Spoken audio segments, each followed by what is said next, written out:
Welcome to Digital Horizons, the channel for marketers, business owners, and entrepreneurs who want to know what's working in the marketing and digital space. I'm your host, James Walker.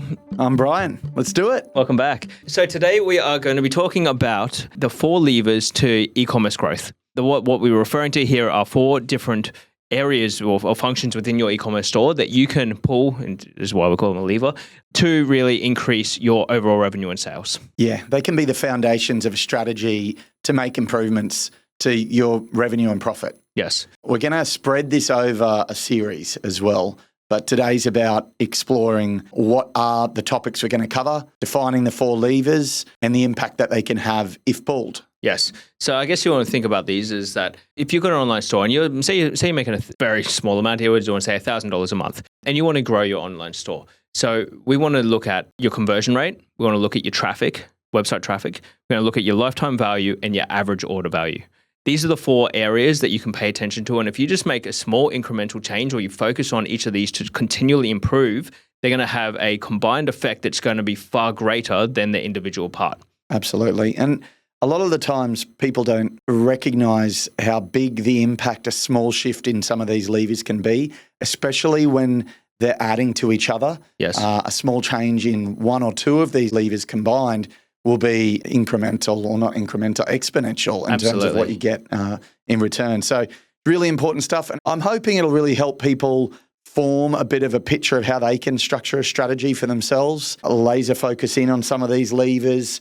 And then as we go into each of the next episodes on the channel, we can talk about initiatives and more detail around what will move those needles. 100%.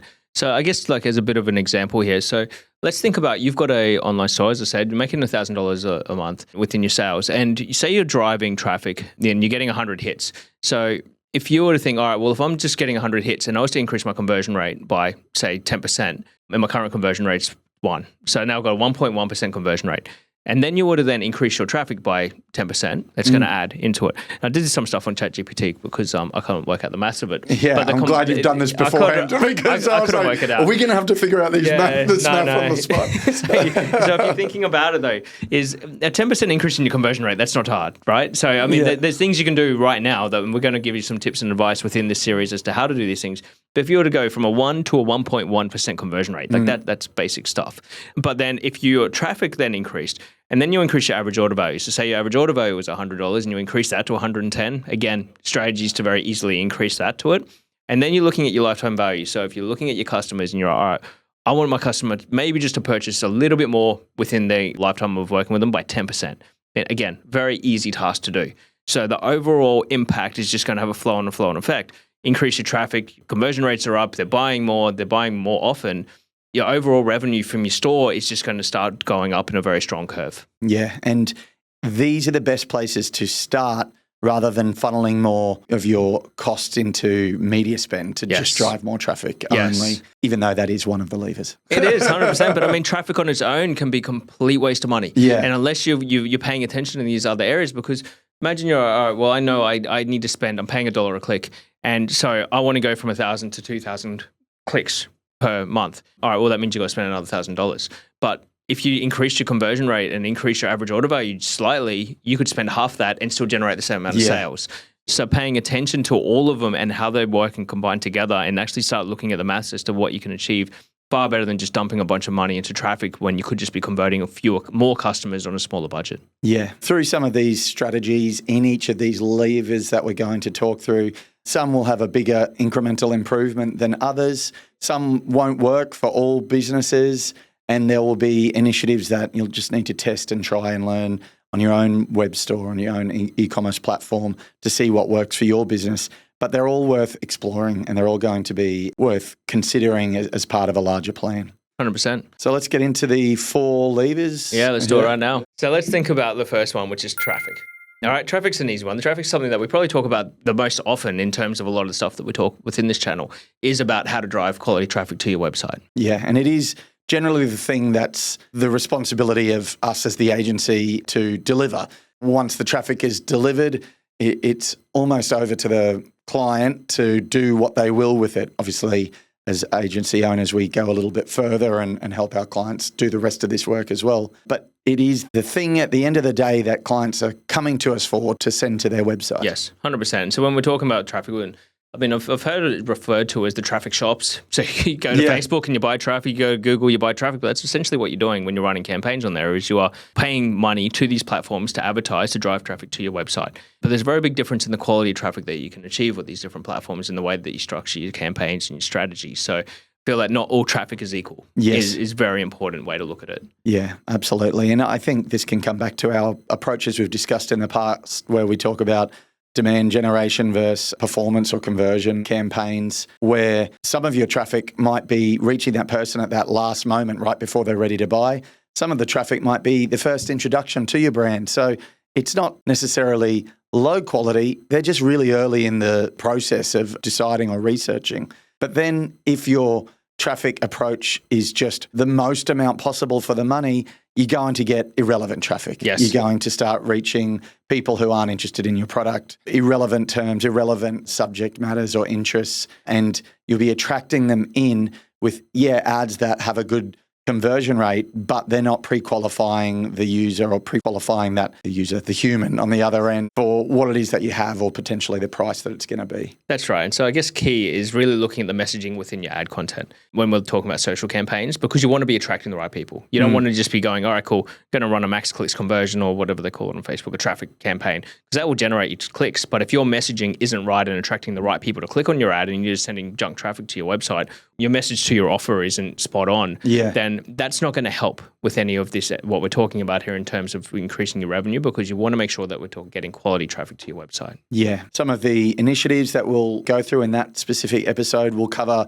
strategies to not only increase the traffic volume, but increase the relevance of it, utilizing tools around targeting as well as promotional offers, deadlines, things like that, and what's available to us to increase that relevant traffic volume. And what would we try first? Yeah. So that's the first lever. Next one, average order value, AOV.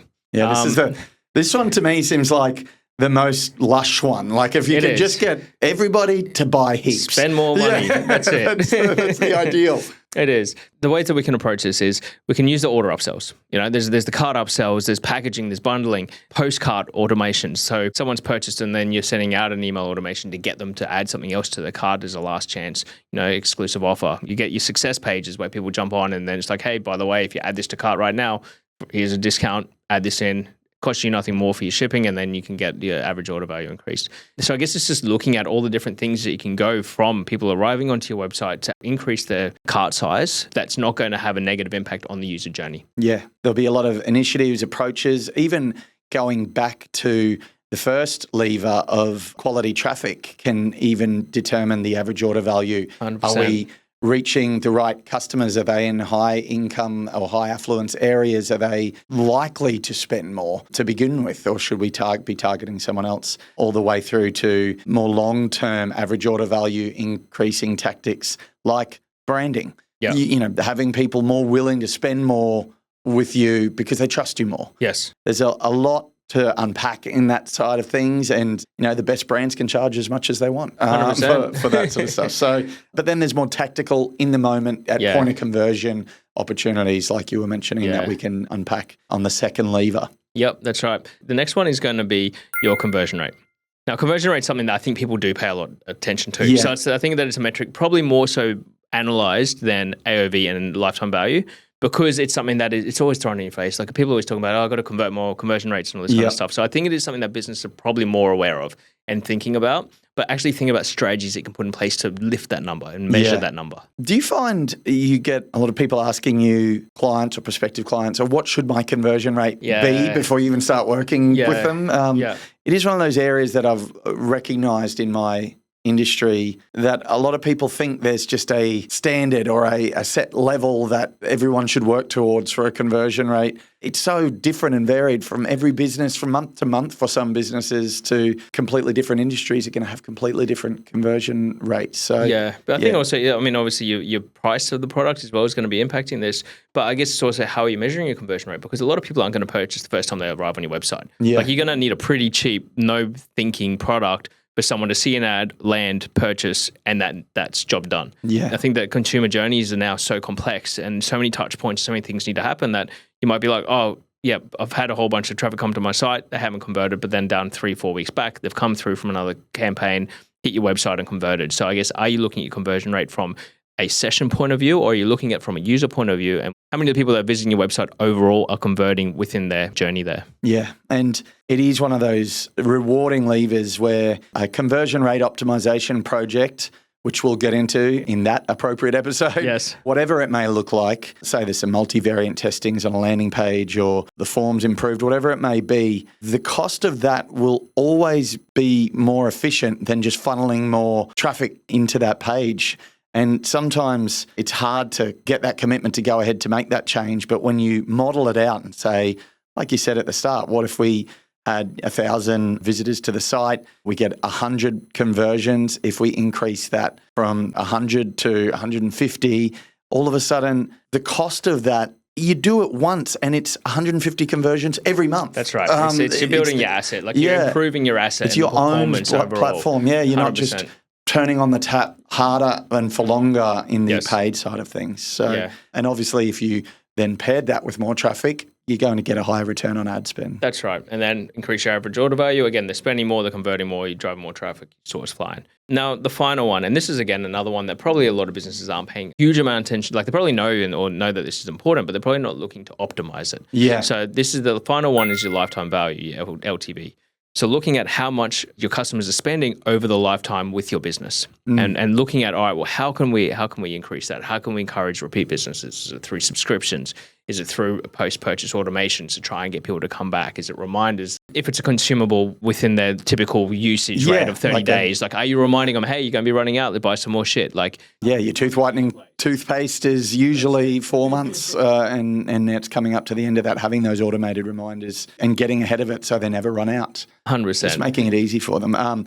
But there's a lot of initiatives in that space and it does deserve its own episode. I see a lot of effort in that space with gyms and fitness and online subscription-based businesses. Subscriptions for health as well. And a lot of the times when we're working with clients in that space, the thought of, we don't want to forego the joining fee, but then we always look at the, 11 months, you're going to have them for 11 to 18 months. Yes. Look at the total value. If we can get them in now, what it could be to your business. So there's some multiplier effects that are really important to consider when you see how much a customer will be worth to you over the lifetime. And what if we made it one more month that we could get out of them? What if we reduce that churn by just a little bit? All of a sudden, your total revenue picture and your total profit picture looks a lot more healthier. 100%. A lot more healthier. A lot more healthier. Yeah. So just to recap on the 4 levers. The first one was quality traffic. Then we've got conversion rate. Then there's average order value, and then there's lifetime value. Yeah. So stay tuned. We'll be releasing an episode a week on these, and we'll get into the nitty-gritty on them. How to improve your overall revenue using these levers. Thanks for watching today. Awesome. Thanks.